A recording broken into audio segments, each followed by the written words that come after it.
প্রিয় দর্শক, the great world শোতে স্বাগত জানাচ্ছি। পুরো অনুষ্ঠানে আপনাদের সঙ্গে আছি আমি রওজায়ে জাবিদা ঐশী। নাচ, গান, নাটক, চলচ্চিত্র থেকে শুরু করে হালের ফ্যাশন জগৎ নানামাত্রিক আয়োজন নিয়ে সাজানো হয়েছে আমাদের এই অনুষ্ঠান।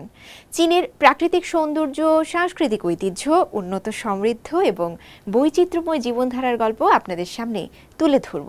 অনুষ্ঠানটি উপভোগ করতে আমাদের সঙ্গেই থাকুন।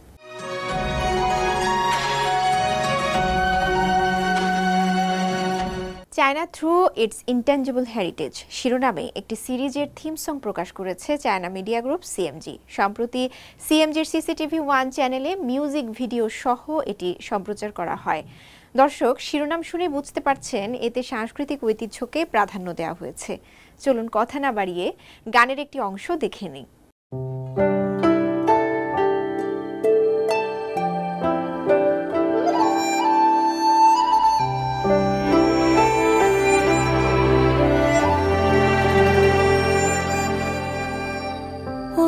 青山绿水，风景相依，妩媚惹人醉。奏一曲春花秋月。ঐতিহ্যবাহী অপেরা, লোকগান, মার্শাল আর্ট, সূক্ষ্ম সূচিকর্মের কাজ এবং চমৎকার ছায়াপুতুল শোর পরিবেশনা।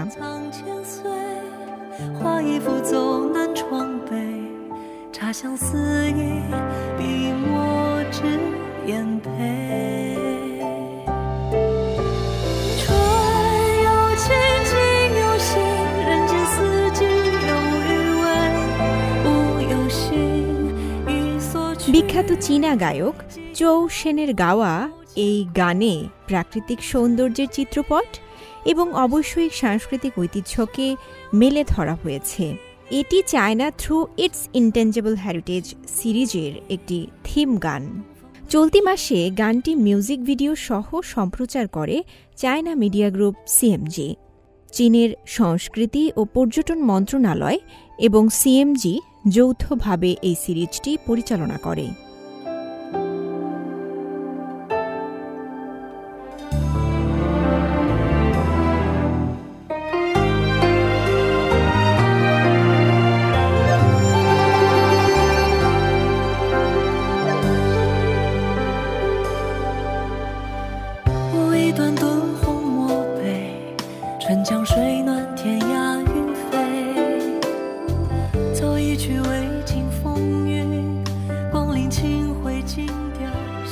সিরিজটি চীনা রীতিনীতি, উৎসব, খাবার, পারফর্মিং আর্ট, কারুশিল্প সহ বিভিন্ন এলাকার জাতিগোষ্ঠীর অবশ্যই সাংস্কৃতিক ঐতিহ্যের অনন্য সৌন্দর্য এবং গভীর সাংস্কৃতিক তাৎপর্য উপস্থাপন করে।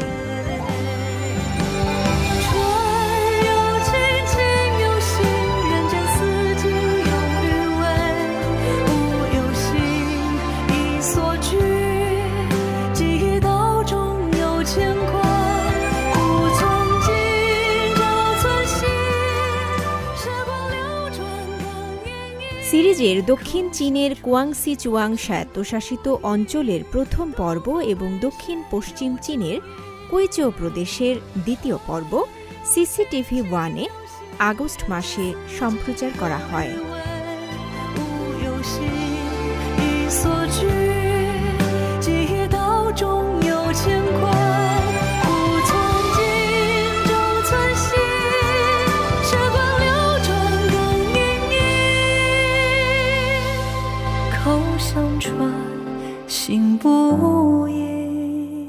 রওজায়ে জাবিদা ঐশী, সিএমজি বাংলা।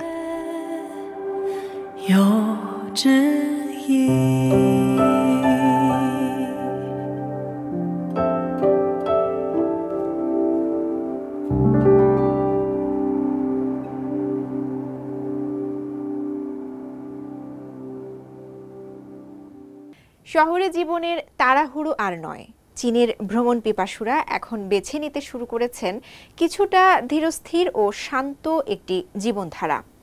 কোনো একটি অনুভূতির ভেতর নিজেকে পুরোপুরি নিমজ্জিত করতে পারাটাকেই আনন্দময় জীবনের অনুষঙ্গ হিসেবে ভাবতে শুরু করেছেন তাদের অনেকে।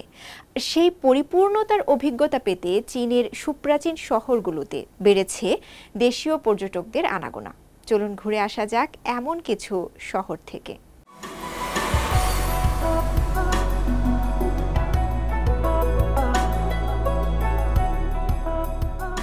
দক্ষিণ পশ্চিম চীনের ইউনান প্রদেশের ৬০০ বছর বয়সী শহর হোসুন। সমৃদ্ধ সংস্কৃতির আমেজে গা ভাসাতে শুধু বিদেশিরা নয়, দেশি পর্যটকরাও ভিড় করছেন এখানে।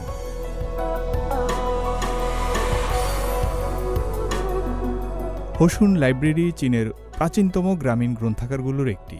১৯২৮ সালে প্রতিষ্ঠিত এ পাঠাগারে আছে ১,৩০,০০০-এরও বেশি বই।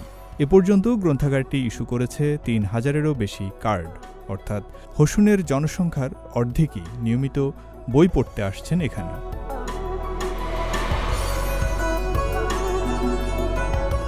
প্রাচীন এ শহরে থাকা চীনের ক্ষুদ্রতম কাগজ কলে কাগজ তৈরির প্রক্রিয়া দেখতে ছুটে যান দর্শনার্থীরা। হোসুনের স্থানীয় বাজারগুলো পর্যটকদের আকর্ষণের কেন্দ্রে আছে। তাজা শাকসবজির সঙ্গে এখানে পাওয়া যায় অনন্য কিছু খাবার। সরু হলেও এ রাস্তা সবসময় জমজমাট। স্থানীয়দের তৈরি খাবার এখানে পাওয়া যায়। এখানকার অনেক সবজি ও মাশরুম আমাদের কাছে অপরিচিত ছিল। খাবারের সঙ্গে এখানকার স্থানীয় রীতিনীতির আবহটাও অনুভব করতে এসেছি। অন্যদিকে পূর্ব চীনের চিয়াংশু প্রদেশের প্রাচীন থংলি শহরে ঐতিহাসিক স্থাপনা ও ধ্বংসাবশেষের প্রতি পর্যটকদের আকর্ষণ করতে আয়োজন করা হয় নানা লোকজ সাংস্কৃতিক কার্যক্রম। প্রাচীন এ শহরে রাতে ঘুরে বেড়ানোর জন্য আছে ভিন্নধর্মী কিছু আয়োজন। ১০০০ বছরেরও বেশি পুরনো থংলি শহরটা যেন পটে আঁকা ছবি। থাইহু হ্রদের পূর্ব তীরে মনোরম জলের এ শহরে ১৮৮০ সালে নির্মিত হয় থুইসি গার্ডেন, যা ইউনেস্কোর বিশ্ব ঐতিহ্যের তালিকায় স্থান পেয়েছে। প্রথম নজরে আমি দেয়ালে আলো ছায়া দেখে আকৃষ্ট হই। জলের শহর চিয়াংনানে আমার স্বপ্নময় দৃশ্যগুলো যেন এই দেয়ালেই ফুটে ওঠে। এই নকশাটি খুব কৌশলে করা হয়েছে।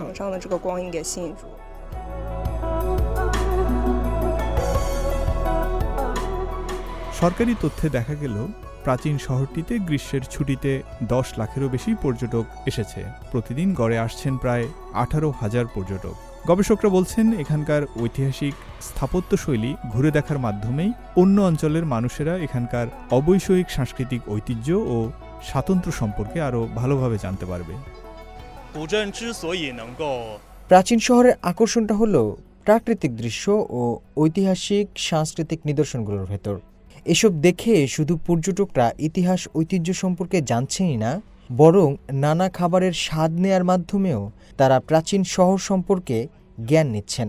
অকৃত্রিম স্থানীয় রন্ধন প্রণালী এবং অবসরের কার্যকলাপে অংশ নেওয়ার মাধ্যমে এক ধরনের আত্মিক পরিপূর্ণতা পাওয়া যায়।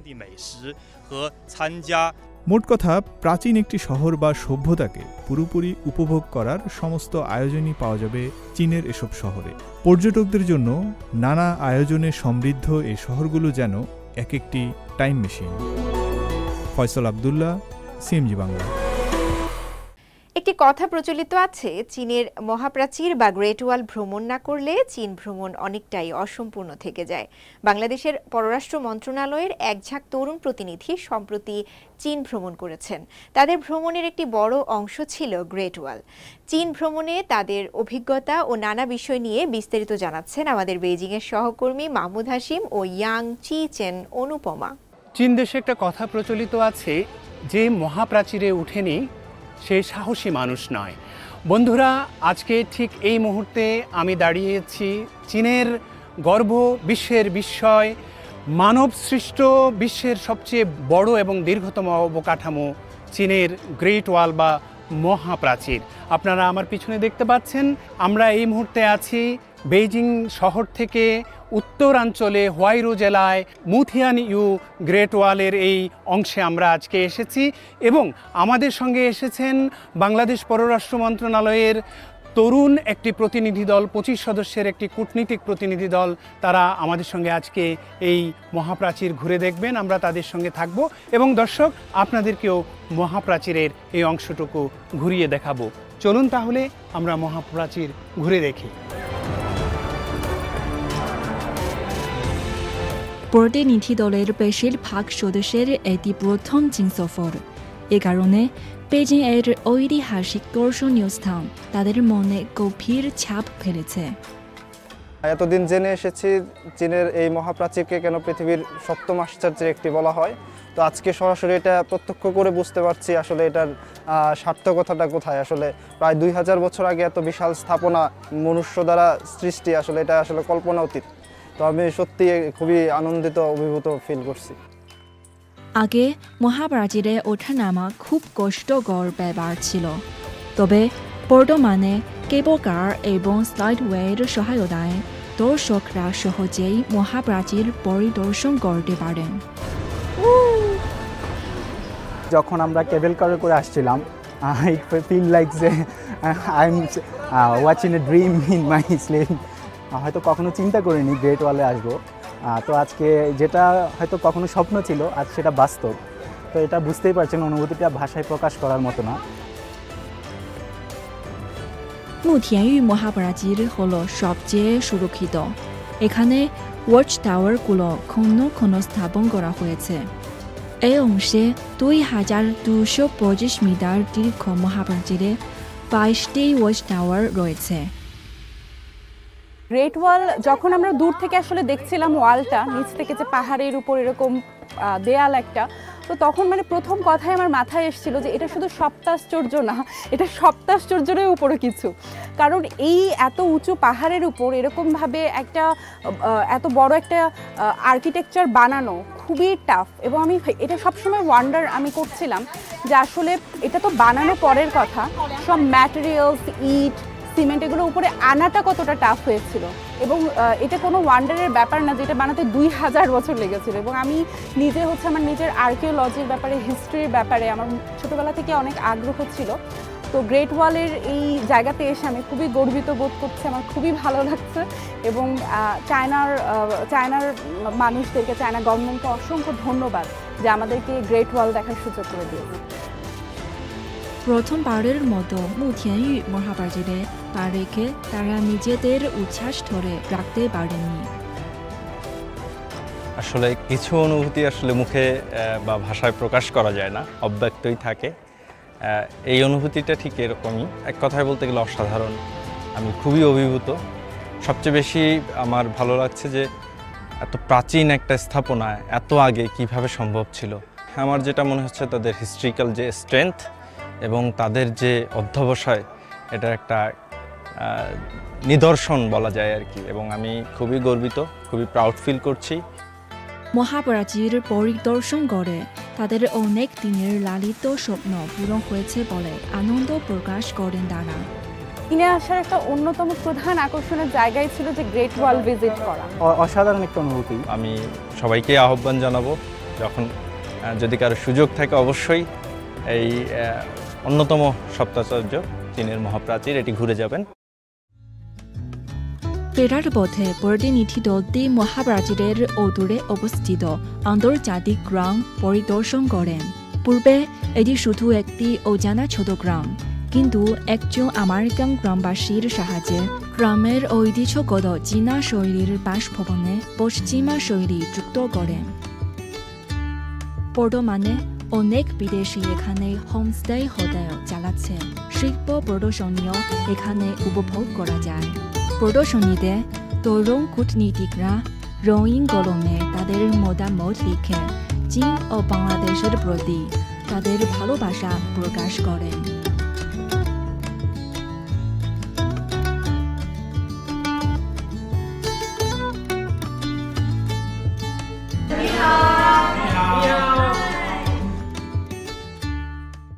চীনের উত্তর পশ্চিমাঞ্চলের শানসি প্রদেশের রাজধানী সিয়ান একটি ঐতিহাসিক শহর। অনেক আগ থেকেই এই নগরীতে পর্যটকদের আনাগোনা একটু বেশি। সিয়ানে গেলে চীনের ঐতিহ্যবাহী পোশাক পরে নানা রঙে ঢঙে ছবি তোলা চাই সবার, যে কারণে শহরটিতে ধীরে ধীরে গড়ে উঠেছে সমৃদ্ধ ফটোগ্রাফি শিল্প।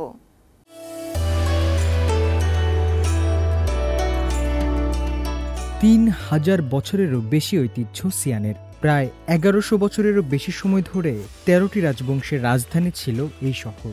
ফলে প্রাচীন চীনের ঐতিহ্যবাহী এই স্থানের আবেদন কিছুটা বেশি। আর এই শহরে পর্যটনকে ঘিরে ক্রমেই বেড়ে উঠেছে ফটোগ্রাফি বাজার। পর্যটকরা সিয়ানে তাদের ভ্রমণকে স্মরণীয় করে রাখতে বেছে নিয়েছেন ফটোগ্রাফি শিল্পকে। ঐতিহাসিক পোশাক হানফু পরে তারা দিচ্ছেন নানা পোজ। ছবি তোলার জন্য তারা বেছে নিয়েছেন সিয়ানের গ্র্যান্ড থাংমলের মতো ল্যান্ডমার্ক। ফলে এখানকার আলোকচিত্রের বাজার পেয়েছে নতুন এক সম্ভাবনা। পরিসংখ্যানে দেখা গেছে গেল বছর 2023 সালে রেকর্ড সংখ্যক 27 কোটি 80 লাখ পর্যটক ভ্রমণ করেছে সিয়ানে। আমি তৌইন এবং সিয়াও হংশুয়ের মতো অনলাইন প্ল্যাটফর্মে দেখি অনেক মেয়ে খুব সুন্দর সুন্দর ছবি পোস্ট করেছে। তাদের দেখে আমিও ছবি তোলার লোভ সামলাতে পারিনি, তাই এখানে এসে আমার তারুণ্যের সুন্দর মুহূর্তগুলো ফ্রেমবন্দি করে রাখতে চাই। আমি কিছুটা ক্লান্ত বোধ করছি, কিন্তু প্রথমবারের মতো হানফু পড়া ছিল আমার জন্য একটি নতুন অভিজ্ঞতা। এই ট্রেন্ডের সুযোগ নিচ্ছে ফটোগ্রাফি স্টুডিওগুলো। তারা ছবি তোলার পাশাপাশি মেকআপ ও হেয়ার স্টাইলিং থেকে শুরু করে পোশাক ভাড়া সবকিছু তাদের সেবায় অন্তর্ভুক্ত করেছে। আমাদের বাণিজ্যিক কার্যক্রম সময় সকাল থেকে রাত পর্যন্ত চলে। গ্রীষ্মের এই সময় মধ্যরাত পর্যন্তও চলে। দিনে 50 থেকে 100টি অর্ডার পাই। প্রতিদিন 200-এরও বেশি গ্রাহক আমাদের দোকানে আসেন।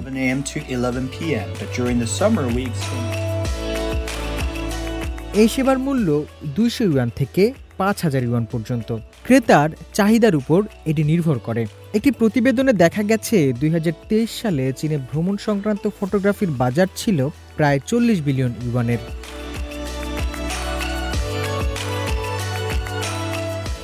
বিশেষজ্ঞরা বলছেন সমৃদ্ধ এই খাতে সফলতা ধরে রাখতে গেলে সেবার মান উন্নত করতে হবে, নিয়ে আসতে হবে নতুনত্ব। Hosne Mobarak Sourav, CMG Bangla. China media group সিএমজির এবারের 2024 মিড অটম ফেস্টিভ্যাল গালা অনুষ্ঠানটি হতে যাচ্ছে উত্তর পূর্ব চীনের শিল্পনগরী শনইয়াং শহরে। এবারের অনুষ্ঠানে দেশপ্রেম ও জাতিগত রীতিনীতিকে প্রাধান্য দেওয়া হয়েছে। পাশাপাশি উৎসবের সাংস্কৃতিক ঐতিহ্য ও এই শিল্পনগরীর ইতিহাস তুলে ধরতে শনইয়াং শহরে পুরো দমে চলছে সিএমজির শুটিং এবং রেকর্ডিং।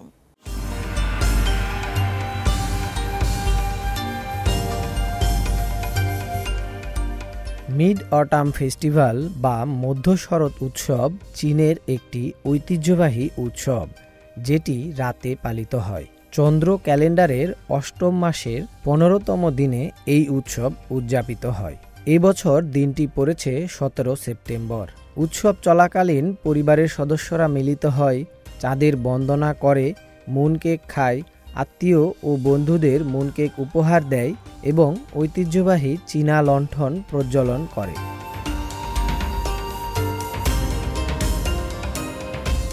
এই বছর সিএমজির গালা উৎসবের মূল মঞ্চ শনইয়াংয়ের তিংসিয়াং হ্রদের তীরে স্থাপন করা হয়েছে। এখানে আধুনিক প্রযুক্তির সঙ্গে ঐতিহ্যের মেলবন্ধন ঘটানো হয়েছে। গ্র্যান্ড মেইন স্টেজ নির্মাণ হওয়ার পরপরই সিএমজি গালা শুটিং ও রেকর্ডিং শুরু করেছে।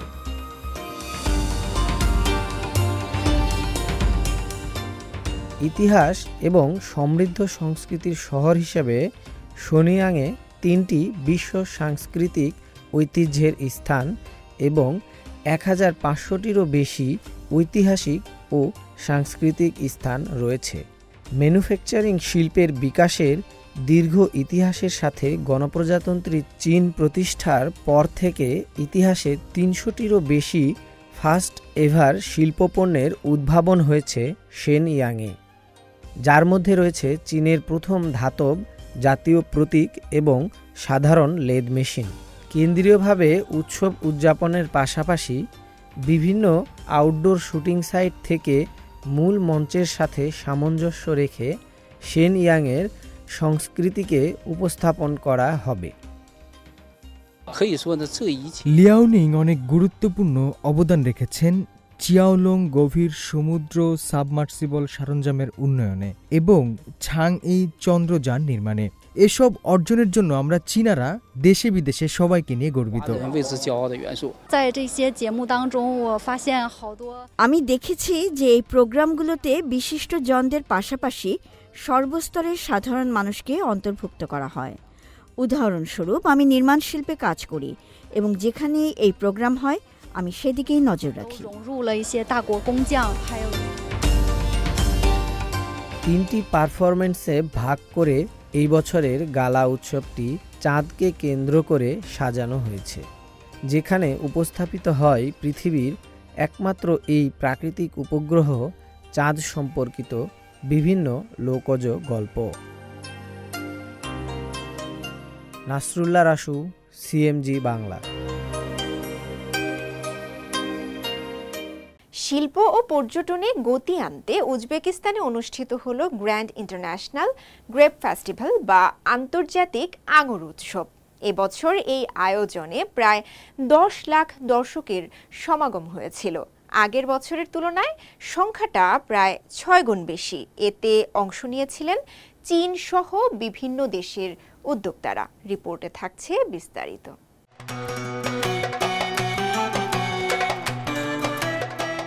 শিল্প সচেতনতা বৃদ্ধির পাশাপাশি রপ্তানি ও পর্যটন বাড়াতে উজবেকিস্তানে অনুষ্ঠিত হল গ্র্যান্ড ইন্টারন্যাশনাল গ্রেপ ফেস্টিভ্যাল।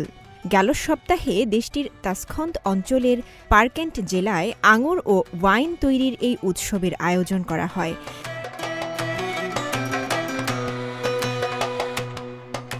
দেশটির পর্যটন কমিটি এবং তাসখন্দ আঞ্চলিক সরকার যৌথভাবে এই উৎসবের আয়োজন করে। এই উৎসবের অন্যতম লক্ষ্য ছিল দেশটিতে পর্যটকদের সমাগম বাড়ানো, আঙুরের ভিটিকালচার পদ্ধতি এবং ওয়াইন তৈরির নানা অভিজ্ঞতা বিনিময় করা, সেই সঙ্গে ইকো ট্যুরিজম ভিত্তিক নানা সেবা পণ্য বিশ্ববাজারে নিয়ে আসা এবং বিদেশি বিনিয়োগ আকর্ষণ করাও ছিল এর লক্ষ্য।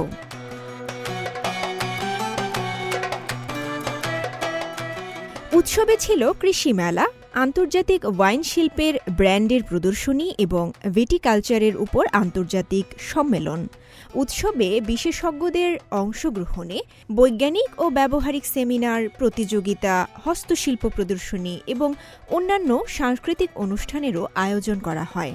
30টিরও বেশি দেশ থেকে আসা আঙুর ও ওয়াইন উৎপাদনকারী, ব্যবসায়ী, ট্রাভেল এজেন্সি এবং গণমাধ্যমের প্রতিনিধিরাও ছিলেন এবারের আয়োজনে।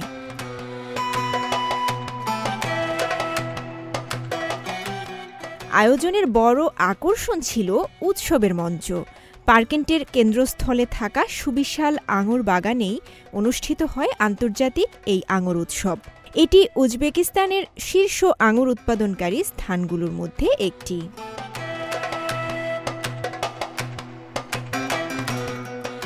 তাসখন্দের আন্তর্জাতিক প্রশাসনের মতে উজবেকিস্তানে 28 ধরনের আঙুর উৎপাদিত হয়। এর মধ্যে ওয়াইন তৈরির জন্য উপযুক্ত হল 13 জাতের আঙুর। বর্তমানে উজবেকিস্তান থেকে আঙুর 65টি দেশে রপ্তানি করা যেতে পারে। বেশিরভাগ রপ্তানি হয় চীন, জার্মানি, যুক্তরাষ্ট্র, তুরস্ক, বেলারুশ, রাশিয়া ও অন্যান্য কমনওয়েলথভুক্ত দেশগুলোতে। এই ইভেন্টে অংশ নেওয়া চীনা উদ্যোক্তারা বলছেন, সম্প্রতি উজবেকিস্তানের অর্থনীতি দ্রুত বিকশিত হচ্ছে। বন্ধু দেশ হিসেবে উজবেকিস্তানের বিভিন্ন প্রকল্পে বিনিয়োগ করে মুক্ত বাণিজ্য অঞ্চল গড়ে তুলতে চান তারা। রওজায়ে জাবিদা ঐশী, সিএমজি বাংলা। প্রিয় দর্শক, দ্য গ্রেট ওয়াল শো আজ এ পর্যন্তই। আমাদের অনুষ্ঠানটি টেলিভিশনের পাশাপাশি সোশ্যাল মিডিয়ার মাধ্যমে দেখতে www.facebook.com/cmg বাংলা এবং ইউটিউব চ্যানেল সিএমজি বাংলাতে ভিজিট করতে পারেন। পরবর্তী পর্বে নতুন কোনো আয়োজন নিয়ে দেখা হবে আপনাদের সঙ্গে। সে পর্যন্ত সবাই ভালো থাকুন, সুস্থ থাকুন। চাইচিয়েন।